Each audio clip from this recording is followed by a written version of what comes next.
Drive തുടങ്ങിയാലോ? എങ്ങോട്ടാണ് പോകേണ്ടത് മച്ചാ? എങ്ങോട്ടെന്നെ കൊണ്ടുപോകുന്ന ഗോവ.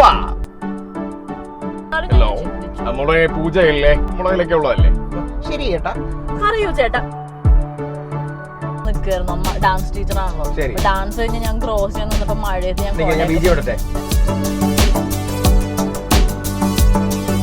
ഇൻസ്റ്റാഗ്രാമിലും ഫേസ്ബുക്കിലും ആ കുട്ടീനെ കാണാൻ വരുന്നു, അവിടുന്ന് പെറാക്ക് എടുക്കുന്നു, ഓടിച്ചു നോക്കുന്നു, തിരിച്ചു വീട്ടിൽ വരും. ഇവിടെ വരുവാന്ന് പറയുമ്പോഴാണ് ഞാൻ എന്റെ ബൈക്ക് കൊണ്ട് ഞാൻ വേറെ പറമ്പിലിടും.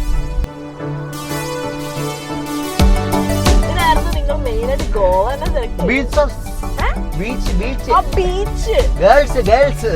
പിന്നെ എനിക്ക് ഇത് ഈ നോസ്ട്രിങ് ഇല്ലേ, അതായത് എനിക്ക് മാത്രമുള്ള നോസ്ട്രിങ് ആണെന്ന്. ഏതൊക്കെ ലെവൽ വരെ ഫോട്ടോസ് ഇടും? ചെറിയ കുളിക്കോ? ഇല്ലല്ലോ, ഒരിക്കലും. എന്റെ സ്വഭാവം വെച്ച് വിളിക്കണ്ടാണല്ലോ, ഞങ്ങൾക്കൊക്കെ എത്ര വിളി കേട്ടിരിക്കുന്നു.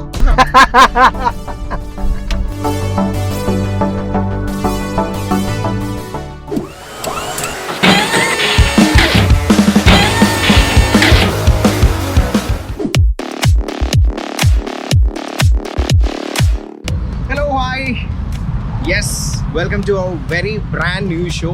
ഒരു ഏറ്റവും പുതിയൊരു ഷോ ലോഞ്ച് ചെയ്യാൻ പോവുകയാണ്. നമ്മുടെ ബിഹൈൻഡ് വുഡ്സ് ചാനലിലാണ് ഷോ ലോഞ്ച് ചെയ്യാൻ പോകുന്നത്. അപ്പോൾ ഈ ഷോയുടെ പേര് ചാറ്റ് ഓൺ വീൽസ് എന്നാണ്. ആർജെ ശംഭു. അപ്പോൾ ചാറ്റ് ഓൺ വീൽസ് ഷോ ഇതിൻ്റെ പ്രത്യേകത എന്താണെന്ന് ചോദിച്ചു കഴിഞ്ഞാൽ, ഒരു ഡ്രൈവിൻ്റെ ടൈമിൽ എന്തൊക്കെയാണോ മെമ്മറീസ് ഉണ്ടാകുന്നത്, എന്തൊക്കെയാണ് ഫൺ ടോക്സ് ഉണ്ടാകുന്നത്, അതൊക്കെയാണ് ഇൻക്ലൂഡ് ചെയ്യാൻ പോകുന്നത്. അപ്പോൾ ഇപ്പോൾ ദ വെരി ഫസ്റ്റ് എപ്പിസോഡിൽ എൻ്റെ കൂടെ ജോയിൻ ചെയ്യാൻ പോകുന്നത് എൻ്റെ സുഹൃത്തായിട്ടുള്ള നമ്മുടെ ഉപ്പുമുളക് ഫെയിം ആയിട്ടുള്ള പൂജ ജയറാം എന്ന ക്യാരക്ടർ ചെയ്യുന്ന അശ്വതി. അപ്പോൾ നമുക്ക് അശ്വതിയുടെ വീട്ടിലേക്ക് നേരെ വെച്ച് പിടിക്കാം.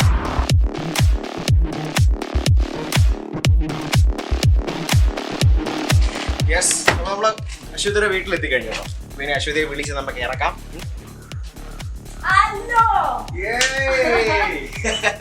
ഇത് ശരിക്കും ലോങ് ടൈം എന്ന് വേണമെങ്കിൽ പറയാം. പക്ഷെ എന്നാലും നമ്മള് എനിക്ക് തോന്നുന്നു നമ്മൾ ലാസ്റ്റ് കണ്ടിട്ട് ഒരു 6 മാസം 6 months ആയി. ഒരുപാട് നമ്മൾ അടിച്ചു പൊളിച്ച് കറങ്ങി. വീണ്ടും ഇന്ന് ഫുഡുള്ള നല്ല ഫുഡുകളുണ്ടോ? നീ അമ്മയ്ക്ക് ഉണ്ടാ, എന്റെ നമുക്ക് അതിൽ കയറിയാം. കയറണോ അതോ നമുക്ക് പുറത്തോട്ട് പോകണോ? ഇനിയിപ്പോ തീർക്കുന്നുള്ള പേടിയുണ്ടല്ലേ? അപ്പൊ എന്തായാലും പോയേക്കാം. അപ്പൊ നമുക്ക് വിട്ടേക്കാം. ഇത് കൂട്ടണോ? ചുമ്മാ ഒരു ഫോർമാലിറ്റിക്ക് വേണ്ടി ചോദിച്ചെന്നുള്ളൂ. നിങ്ങളെ പോയിട്ട് വരാം. യെസ്, അപ്പോൾ നമ്മുടെ അശ്വതിയുടെ വീടൊക്കെ കണ്ടു.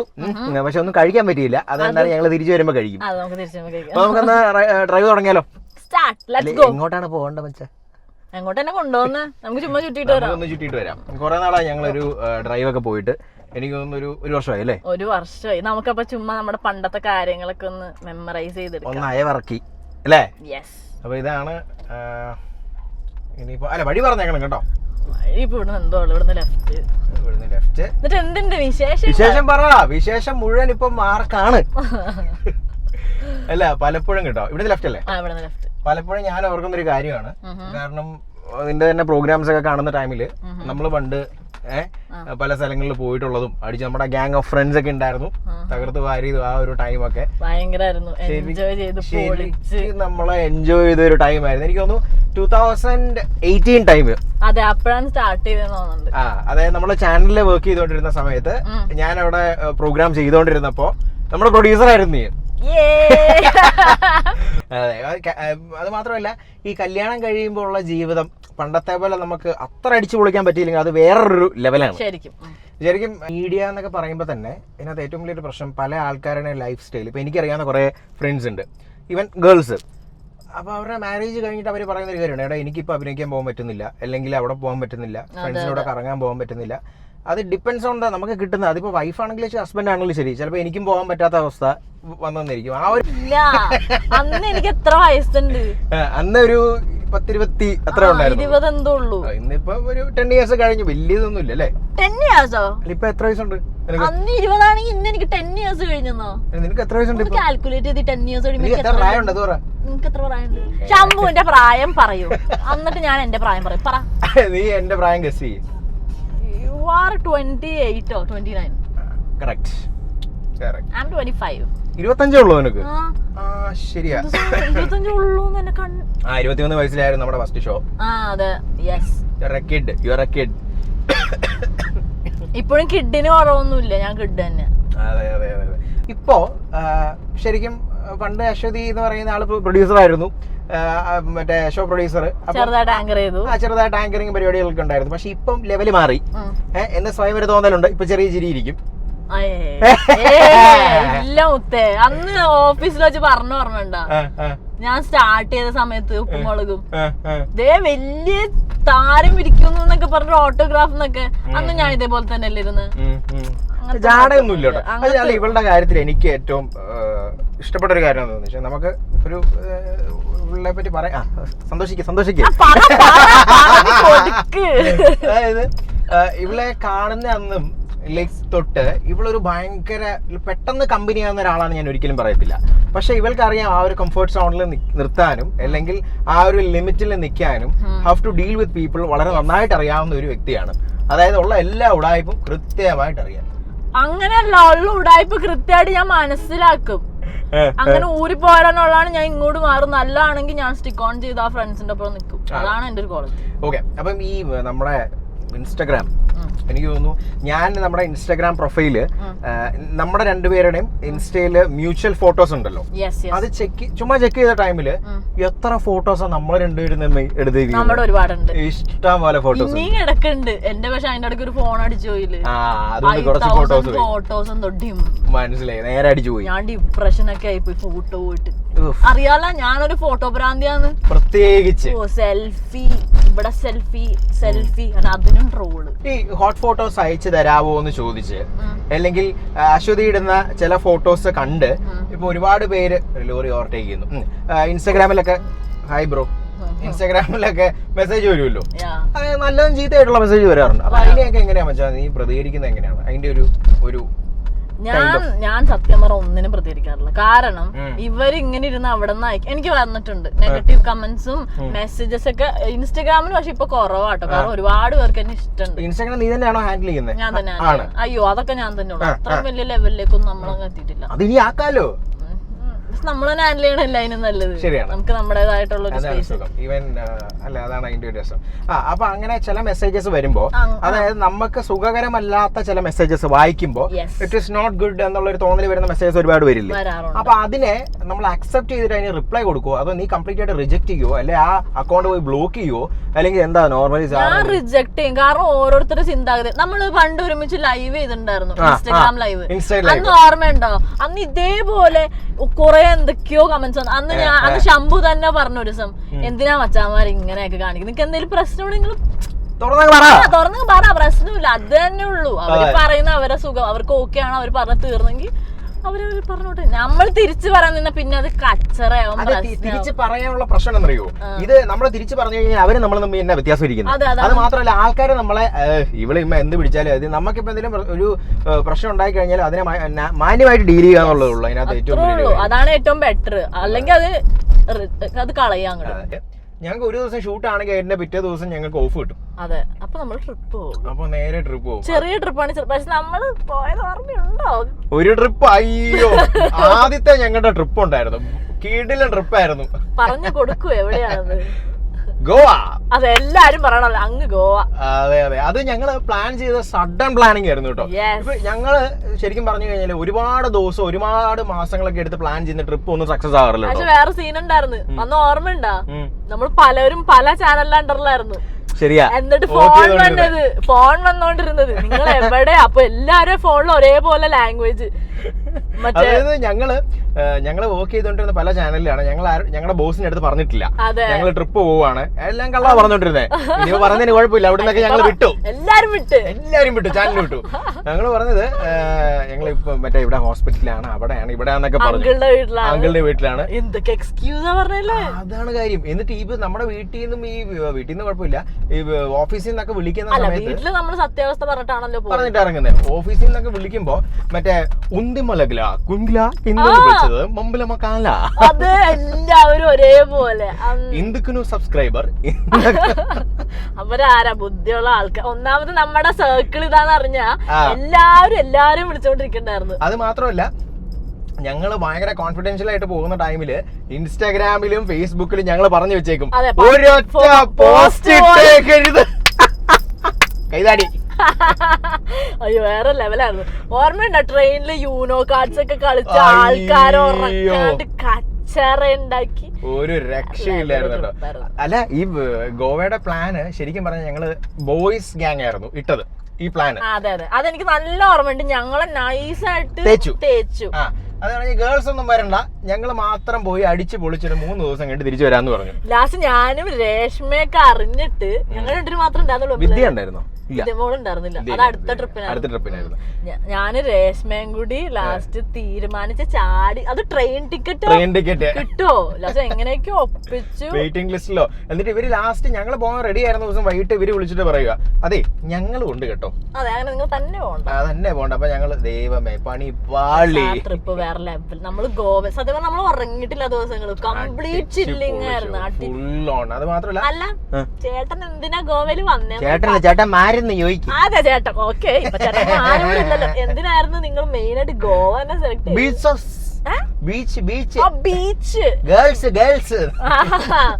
അടിപൊളിയായിരുന്നു, നല്ല രസമായിരുന്നു. അല്ല, ഈ ഹോട്ട് പിക്സിന്റെ കാര്യം പറയുമ്പോഴേ ഒരു ഇപ്പം ഓരോ ആൾക്കാരും ഹോട്ട് പിക്സ് എന്ന് ഉദ്ദേശിക്കുന്നത്, അതായത് ഇപ്പൊ പലരും ഇൻസ്റ്റാഗ്രാമിൽ പല ടൈപ്പ് ഓഫ് ഫോട്ടോസ് ഇടുന്നുണ്ട്. അപ്പൊ നിന്റെ ഒരു ജോണർ ശരിക്കും എന്താണ്? ആക്ച്വലി ഏതൊക്കെ ലെവൽ വരെ നീ ഫോട്ടോസ് ഇടും? പല എന്റെ ഫ്രണ്ട്സിന്റെ ചോദിക്കാറുണ്ട്. ഡ്രസ്സിന്റെ കാര്യം പറഞ്ഞാൽ എനിക്ക് എന്തോ ഓക്കെ ആയി തോന്നുന്നു. ഇപ്പൊ ഞാൻ ഷോർട്സ് എല്ലാം ഇടുന്ന ഒരാളാണ്. എനിക്ക് എന്തോ ഓക്കെ ആയി തോന്നുന്നു ഞാൻ ഇടും. ഷോർട്സ് ഇട്ട് ബൈക്ക് വരെ ഓടിക്കുന്ന ആളാണ് നീ? കാരണം നമ്മൾ മറ്റുള്ളവരെന്ത് കാണുന്നു, നമുക്ക് ഒറ്റ ലൈഫേ ഉള്ളൂ. നമുക്ക് മാക്സിമം എന്താ, നമുക്ക് കംഫർട്ട് എന്താണ്, കംഫർട്ട് ആയിരിക്കണം കേട്ടോ. എന്ന് വെച്ചാൽ മറ്റുള്ളവരെ അത്രയും വൾഗർ ആക്കിയിട്ടും ചെയ്യരുത്, അതും ബോറാണ്. നമ്മളെ റെസ്പെക്ട്, നമ്മുടെ കൾച്ചർ അനുസരിച്ച് നമ്മുടെ എൽഡേഴ്സും എല്ലാവരും ആ രീതിയിൽ ചിന്തിക്കുന്ന ആൾക്കാരല്ല. അപ്പൊ അവരെയും കൂടി ബുദ്ധിമുട്ടിക്കാത്ത രീതിയിൽ നമ്മൾ ഡ്രസ്സപ്പ് ചെയ്താൽ നല്ലതായിരിക്കും. പക്ഷെ ഈ ചില ഫോട്ടോസ് ഇപ്പൊ നീ ഇടുന്നത്, ഇപ്പൊ നിനക്ക് തോന്നിയിട്ടുണ്ടോ ഇത് ബാക്കിയുള്ള പബ്ലിക് കാണുമ്പോൾ അവർക്ക് അതൊരു ഒരു പ്രചോദനം നൽകുന്ന ഫോട്ടോസ് പോലെ തോന്നുന്നു, അല്ലെങ്കിൽ കുറച്ച് അപ്പീലുള്ള ഫോട്ടോസ് പോലെ തോന്നാറുണ്ടോ? അങ്ങനെ ചാറ്റ്സ് മെസ്സേജസ് വരാറുണ്ടോ നിനക്ക്? വരാറുണ്ട്. അതാ എന്റെ ചോദ്യം. വരാറുണ്ട്. അതിനെ എങ്ങനെയാ നീ പ്രതികരിക്കുന്നത്? നല്ല രീതിയിൽ പ്രതികരിച്ചിടും. ചിലത് ഞാൻ പ്രതികരിക്കാറില്ല. നീ തെറിയെ വിളിക്കോ? ഇല്ലല്ലോ, ഒരിക്കലും ഇല്ല. ഞാൻ തെറി വിളിക്കില്ല. കാരണം അതും അവരുടെ സൈഡിൽ നിന്ന് അവര് കാണുന്ന രീതിയിലല്ല. എന്റെ സ്വഭാവം വെച്ച് വിളിക്കണ്ടാണല്ലോ. ഞങ്ങൾക്കിട്ടൊക്കെ എത്ര വിളി കേട്ടിരിക്കുന്നു. പക്ഷെ നമ്മളങ്ങനെ ഇവള് അതിനൊട്ടും മോശമല്ലെന്നുള്ളത് അങ്ങനെയല്ല. എഴുതി ഒപ്പിട്ട് കൊറേ ചൊറിഞ്ഞു കഴിഞ്ഞാൽ അത് ആരായാലും പറയും. ഇല്ലേ? ശമ്പുവാണെ പറയും. കൊറേ ചൊറിഞ്ഞ ഞാൻ എപ്പോഴെങ്കിലും ചീത്ത വാക്ക് വിളിക്കുന്നത് നീ കേട്ടിട്ടുണ്ടോ? ഇല്ല. Because why I am a good person. ഞാൻ ചീത്ത വാക്ക് വിളിക്കുന്ന കേട്ടിട്ടുണ്ടോ? ഇല്ല. Because why I am a good person. പക്ഷേ ഞാൻ പറയുന്നില്ല. ട്രിപ്പ് കഴിഞ്ഞു, നമ്മുടെ ബർത്ത്ഡേ പാർട്ടി കഴിഞ്ഞു, ഹോട്ട് പിക്സ് കഴിഞ്ഞു, പോസ്റ്റ് കഴിഞ്ഞു. എന്തുണ്ട് കല്യാണം കഴിഞ്ഞിട്ടുള്ള അവസ്ഥ? അല്ല ശരിക്കും ശംഭുവിന്റെ കല്യാണം ഭയങ്കര പെട്ടെന്നായിരുന്നു. ഞാൻ തന്നെ ചിന്തിച്ചിട്ടില്ല, സഡൻ ആയിരുന്നു. പക്ഷെ നിങ്ങൾ റിലേഷനിലൊക്കെ ആയിരുന്നില്ലേ? എന്നാലും ചടചടയെന്ന് ഇപ്പൊ ഒരു കുഞ്ഞു ബേബി ഉണ്ട്, 4 months ആവുന്നു. എനിക്ക് കാണാൻ വരാൻ പറ്റിയിട്ടില്ല. ഞാൻ കുട്ടീനെ കാണാൻ വരുന്നു, അവിടുന്ന് പെറാക്ക് എടുക്കുന്നു, ഓടിച്ചു നോക്കുന്നു, തിരിച്ചു വീട്ടിൽ വരും. ഇവിടെ വരുവാന്ന് പറയുമ്പോഴാണ് ഞാൻ എന്റെ ബൈക്ക് കൊണ്ട് ഞാൻ വേറെ പറമ്പിലിടും. How dare you man? ഞാൻ എന്ത് വൃത്തിയിലോ ഓടിക്കുന്നത്? നിനക്ക് വേറെ ആരെയും വിശ്വസിച്ചേപ്പിച്ചില്ലല്ലോ, എന്നെ വിശ്വസിച്ചേപ്പിക്കും. അല്ല, ഇവള് ശരിക്കും ഒരു നല്ലൊരു റൈഡറാണ് കേട്ടോ. കാരണം സീരിയസ്ലി പറയാണ്. കാരണം ഒരു വർഷത്തിനിടയിൽ ഒരു 3-4 പ്രാവശ്യമെങ്കിലും വീഴും, കാല് പ്രശ്നം ഉണ്ടാക്കും. അത് നല്ല റൈഡേഴ്സിന്റെ ഗുണമാണ്. ആരെങ്കിലും വീഴാണ്ടിരുന്നത്. പക്ഷെ ഞാനിപ്പോ വീഴ്ച കുറേ ദൈവം വല്ലൊക്കെ പറഞ്ഞു പോയി വീഴാൻ നോക്കുമ്പോ അടുത്ത് ഇവിടുന്ന് ഡിയോ എടുത്തിട്ട് അല്ല നിന്റെ വണ്ടി കൊടുക്കാതിരിക്കുമല്ലേ? അത് കൊടുത്തിട്ട് വേണം മറ്റേ പെരാക്ക് എടുക്കാൻ വേണ്ടി. അടിപൊളിയൊന്നുമില്ല. നീ വേണം എന്റെ വണ്ടി കൊണ്ടുക്കോ. ഒരു ദിവസം 100 രൂപ കൂലി. 100 അല്ല 1000. എന്താ മോളെ ഇത്?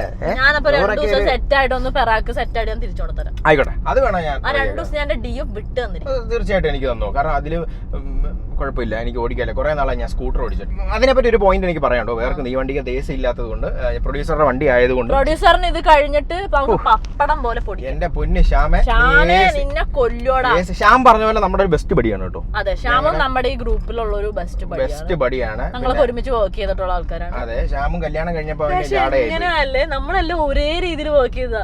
നീ നമ്മുടെ വിജ ആയിരുന്നു, ഞാൻ പ്രൊഡ്യൂസർ ആയിരുന്നു. ഇപ്പൊ എല്ലാരും ടോട്ടലി മാറി പല സ്ഥലത്ത്. ഞാൻ സത്യമായിട്ട് അറിഞ്ഞില്ല കേട്ടോ. ഞാൻ ഇങ്ങനെ ആകുന്ന ഒന്നും എനിക്കറിയില്ലായിരുന്നു. ഒരു ഐഡിയ ഉണ്ടായിരുന്നില്ല ആക്ടിങ് ചെയ്യുന്ന. അല്ല, എനിക്ക് എന്നാന്നറിയോ, ഞാൻ ഇവളെ എപ്പോഴും കണ്ടുകൊണ്ടിരുന്ന ഒരിക്കലും ഒരു VJ ആയിട്ടോ ഒരു ആക്ടറായിട്ടോ ഞാൻ കണ്ടിട്ടില്ല. ഞാൻ ഒരു വണ്ടി ഓൺ അടിക്കുന്നു, കുറച്ച് സ്പീഡിൽ വിടാം, അല്ലെങ്കിൽ ഇനിയിപ്പം അവന്മാർ വന്ന് ലോറിക്കാരാ കണ്ടെയ്നർ റോഡും കൂടെ. ഞാൻ ഇവിടെ ഒരിക്കലും ഒരു വലിയൊരു ആക്ടറായിട്ടോ VJ ആയിട്ടോ കണ്ടിട്ടില്ല. പെട്ടെന്നൊരു ദിവസമാണ് എൻ്റെ ഐ മീൻ നമ്മുടെ ആരോ നീ പറഞ്ഞിട്ടുണ്ടായിരുന്നല്ലോ ഇത് ചെയ്തു, ഉപ്പുമുളക് ചെയ്തു. അപ്പോൾ ആ ലിങ്ക് കണ്ടപ്പോൾ എനിക്ക് ഭയങ്കര, കാരണം വൈറൽ എന്ന് പറഞ്ഞു കഴിഞ്ഞാൽ 1 മിനിറ്റിനുള്ളിൽ ഇത്രയൊക്കെ ആണെങ്കിൽ അടുത്ത മിനിറ്റിനുള്ളിൽ അതിന്റെ ഇരട്ടിക്കേ വരുന്നു. 2.5 മില്യൺ ഒക്കെ ആകും 2 എപ്പിസോഡും അതെ. അപ്പൊ ഞാൻ ഇത് എന്താണിത്? ലെഫ്റ്റ് ആണോ റൈറ്റ് ആണോ? നമുക്ക് റൈറ്റ് ആണോ വേണ്ടത്? എന്നെ സംബന്ധിച്ച് എനിക്ക് ഭയങ്കര സന്തോഷമായ ഒരു കാര്യം. കാരണം നമ്മൾ ചെയ്തിട്ട് അത് ഓക്കെ ആയി, സക്സസ് ആയി എന്ന് പറയുമ്പോൾ നമുക്ക് ഭയങ്കര സന്തോഷം. തീർച്ചയായിട്ടും. കാരണം ഓരോ ആൾക്കാരൊക്കെ 6-7 വർഷം കഷ്ടപ്പെട്ട് പണിയെടുത്തിട്ട് എത്താൻ പറ്റാത്ത സിറ്റുവേഷൻ ആണ്. നീയൊക്കെ ഒരു 3-4-5 ദിവസം കൊണ്ട്. അത് ലക്കാണ്, അല്ലാണ്ട്. പക്ഷെ പിന്നെ നിന്റെ ഫാമിലി പറയുകയാണെങ്കിൽ നല്ല സപ്പോർട്ടുള്ള ഒരു ഫാമിലിയും കൂടാണ്. അപ്പോൾ അച്ഛൻ അമ്മ ഇവരുടെ മമ്മി എന്നൊക്കെ പറഞ്ഞു കഴിഞ്ഞാൽ ഭയങ്കര വൈബുള്ള ഒരാളാണ്. ഒരു ഡാൻസ് ടീച്ചറും കൂടാണ്. അപ്പോൾ അതിൻ്റെ ഒരു ഫ്രീഡം ഉണ്ട്.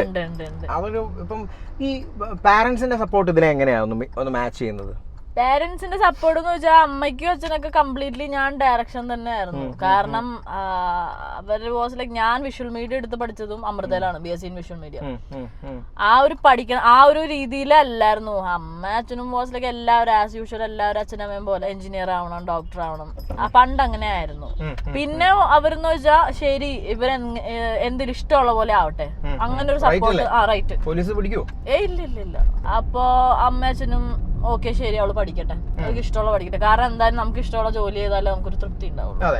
അതിലെ കാര്യമുള്ളൂ. അതെനിക്ക് വിട്ടു തന്നു. അങ്ങനെ ഞാൻ അമൃതയില് പഠിച്ചു, വിഷ്വൽ മീഡിയ. അത്യാവശ്യം ഉപരി നീ നല്ലതായിട്ട് ബോൾഡാണ്. Thank you. വളരെ ബോൾഡ് ആയിട്ടൊരു ക്യാരക്ടറാണ്. എവിടെ എന്ത് പറയണം, അല്ലെങ്കിൽ ഒരാള് നീ പോന്ന് പറഞ്ഞാൽ നീ പോടാൻ തിരിച്ച് പറയാനുള്ള ഒരു ധൈര്യമുള്ള ഒരു വ്യക്തിയാണ്.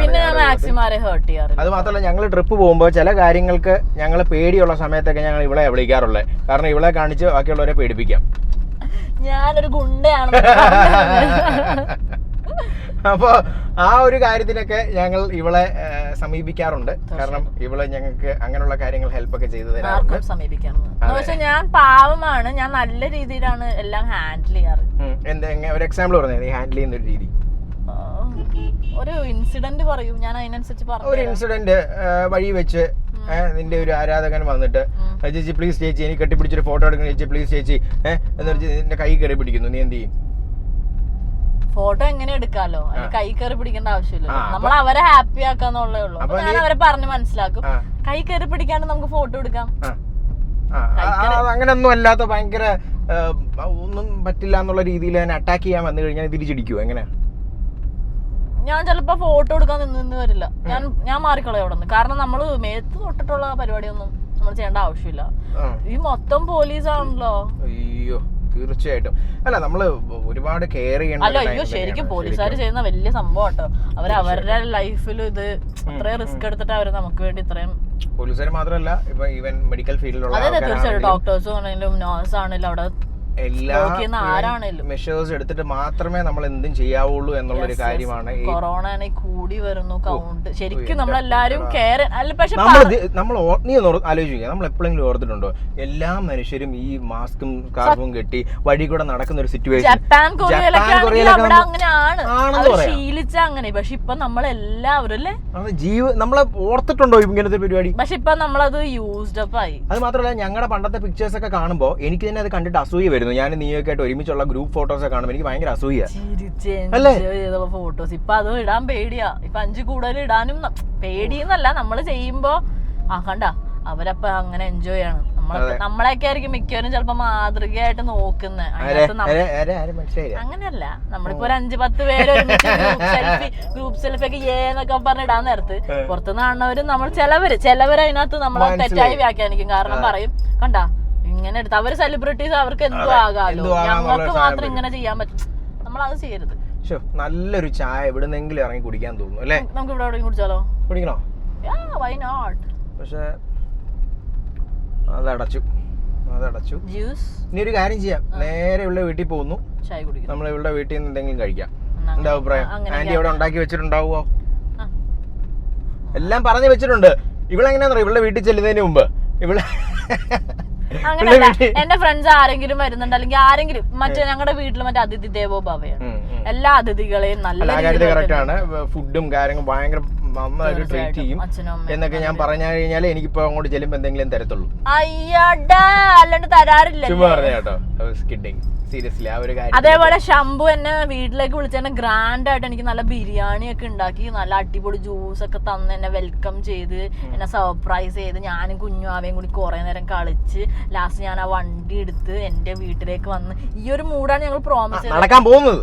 ഞാൻ പേടിച്ചു പോയി, ഇത് എപ്പോഴാണ് നടന്നെന്ന് നടക്കാൻ പോണത്. അപ്പൊ എന്റെ നല്ല ഫുഡ്, എന്റെ ജ്യൂസ്, തീർച്ചയായിട്ടും. പക്ഷെ നമ്മൾ മിസ് ചെയ്യുന്ന ഓൾഡൻ ഡേയ്സ് എന്തായാലും നമുക്ക് എന്തായാലും പോകണം, ഒരു ട്രിപ്പ് എന്തായാലും പോകണം. ഇപ്രാവശ്യം നമുക്ക് ബേബിനൊക്കെ കൊണ്ടുപോകും കുറച്ചുകൂടി ആയിട്ട് ആ ഒരു മൂടി പോവാം. അപ്പൊ നമ്മള് തിരിച്ചതേ നക്ഷത്ര വീട്ടിലേക്ക് ഞങ്ങള് ഓൺ ദ വേ ആണ്. തിരിച്ച് ഞങ്ങൾ എത്തിക്കൊണ്ടിരിക്കുന്നു. അപ്പൊ നല്ലൊരു ഡ്രൈവ് ആയിരുന്നു. After A very long time, ഏകദേശം എനിക്ക് തോന്നുന്നു ഒരു 2 years കഴിഞ്ഞിട്ട് അല്ലെങ്കിൽ ഒരു 1.5 years കഴിഞ്ഞിട്ട് ഞങ്ങളുടെ ഒരു യാത്രയായിരുന്നു ഇത്. പക്ഷെ നന്നായിട്ട് എൻജോയ് ചെയ്തു. നമുക്ക് നമ്മളാകാൻ അധികം പറ്റിയില്ല, ബിക്കോസ് ഇതല്ല ഞങ്ങൾ, ഇതേ അല്ല കച്ചറാന്നൊക്കെ പറയാൻ പോയതാ. അനിവനെ കച്ചറ കൂതറ അതൊക്കെ പറയാം. കച്ചറാസാണ് ഞങ്ങൾ. പക്ഷെ അത്രയും കച്ചറ ഇപ്പൊ ഇവിടെ കാണിക്കാൻ പറ്റത്തില്ലാത്തതിനാൽ ഞങ്ങൾ കുറച്ച് മോഡിഫൈ ചെയ്ത് ആണ് ഞങ്ങളിപ്പോ ഇരിക്കുന്നത്. പക്ഷെ അതൊന്നുമല്ല, ഞങ്ങൾ ഒരു ദിവസം ഞങ്ങൾ എല്ലാരും കൂടെ ഒരു വീഡിയോ ചെയ്യാം. അതായത് ഫ്രണ്ട്സ്, നമ്മുടെ ഗ്യാങ്. അതെ, ശരിയാ. നമ്മുടെ ഗ്യാങ് എന്ന് പറയുമ്പോ ആരൊക്കെയാണെന്നുള്ളതും നമ്മുടെ ആ ഒരു എല്ലാം, ഞാന്, അശ്വതി, വിദ്യ, ശ്രീരാജ്, ശ്യാമ്, നമ്മളെല്ലാരും ആയിട്ടുള്ള ഒരു അമീൻ ഉണ്ട്, രേഷ്മ, ഒരുപാട് പേരുണ്ട്. ധന്യ മാം ഞങ്ങളുടെ ബോസായിരുന്നു, നമ്മുടെ റെഡ് എഫ് എമ്മിന്റെ ബോസായിരുന്നു. അപ്പൊ അത് ഞങ്ങളൊക്കെ തമ്മിലുള്ള കോണ്ടാക്ട് എന്നും ഞങ്ങൾ ആ ഫ്ലാറ്റിലൊക്കെ ആയിരുന്നു. സത്യം, ധനു ചേച്ചിയുടെ ഫ്ലാറ്റിൽ പോകുന്ന നമ്മുടെ വീട് പോലെ ആയിരുന്നു. ധനു ചേച്ചി ഇതാ ഞങ്ങള് വന്നിട്ടാ ഇന്ന് ഫുഡ് അവിടെ നിന്ന് ഞങ്ങൾ ഇവിടെ നിക്കുന്നു. അതെ, ഞങ്ങള് മാമിന്റെ വീട്ടിലോട്ട് അടുത്തെത്തുമ്പോ മാം താഴെയുണ്ട്, ഇന്ന് എന്താ ഫുഡ്, നീ കേറി വാടാ ഇവിടെ. അതെ, നീ കേറി വാ, നമുക്ക് ഉണ്ടാക്കി കഴിക്കാന്നൊക്കെ. അയ്യോ, അതൊക്കെ ഒരു രസമാണ്. ഇനി നമ്മളൊരു ഫാമിലി ആയിരുന്നു, അതാണ് ഏറ്റവും സംഭവം. ആ ഒരു അറ്റാച്ച്മെന്റ് ആയിരുന്നു. കൊറോണ ഇല്ലായിരുന്നെങ്കിൽ കുറച്ചുകൂടെ നമുക്ക് എക്സ്പ്ലോർ ചെയ്യാൻ പറ്റുന്നത്. അത് മാത്രമല്ല, ഇപ്പോഴത്തെ ഏറ്റവും വലിയൊരു പ്രശ്നം മിക്കവാറും ഒരു 2021 ഇതൊക്കെ ഒന്ന് മാറട്ടെ എന്നാണ് എന്റെ ഒരു പ്രാർത്ഥന. എല്ലാം പെട്ടെന്ന് തന്നെ മാറട്ടെ. എന്റെ വീടിന്റെ ഇവിടുത്തെ ആ ഒരു പ്രത്യേകത നല്ലൊരു ആംബിയൻസ് അല്ലേ ഈ ഏരിയ, ഒരു കോളനി പോലെ. ഇവിടെ ഉള്ളത് മാത്രമാണ് ഇവിടത്തെ ഏറ്റവും വലിയൊരു പ്രശ്നം. ബാക്കി ഒഴിച്ചു കഴിഞ്ഞാൽ എല്ലാം ഓക്കെയാണ്. ഇതൊക്കെ കേക്കണം മോനെ, ഞാൻ തന്നെ കേൾക്കാം. അപ്പോൾ നമുക്ക് ഇവിടെ പാർക്ക് ചെയ്യാം. യെസ്, നീ ഇവിടെ പാർക്ക് ചെയ്താ വീട് മനസ്സിലായി. അല്ല, ഇവിടെ വണ്ടി വന്നു കഴിഞ്ഞാൽ വളയ്ക്കാൻ പോവാണോ? അല്ല, ഇവിടെ തൽക്കാലം ഇവിടെ പാർക്ക് ചെയ്യാം. വേറെ ചേട്ടന്റെ വീട്ടിലേക്ക് ചേട്ടാ ഞങ്ങള് ഒരു കുഴപ്പമില്ല. ശരി, അപ്പൊ മച്ചാനെ യെസ് വീട്ടിലിറങ്ങണോ? നമുക്ക് ഇറങ്ങാം. ആണോ? ഓക്കെ, അപ്പൊ എന്നാ ശരി, ആയിക്കോട്ടെ. ഞങ്ങള് വീണ്ടും വരുന്നതായിരിക്കും. ഈ വേറത്തെ ഇനിയിപ്പോ എന്തായാലും ശ്യാമിന്റെ അടുത്തൊരു പണിയും കൊടുത്തിട്ട് നമുക്ക് ഇനിയും വീഡിയോസ് ചെയ്യാം തീർച്ചയായിട്ടും. അപ്പൊ ഇന്നത്തെ ദിവസം അടിച്ചു പൊളിക്കും. അതെ, എല്ലാരും അടിച്ചു പൊളിക്കും. Have fun, take care. തീർച്ചയായിട്ടും. ബൈ. ബൈ. യോ.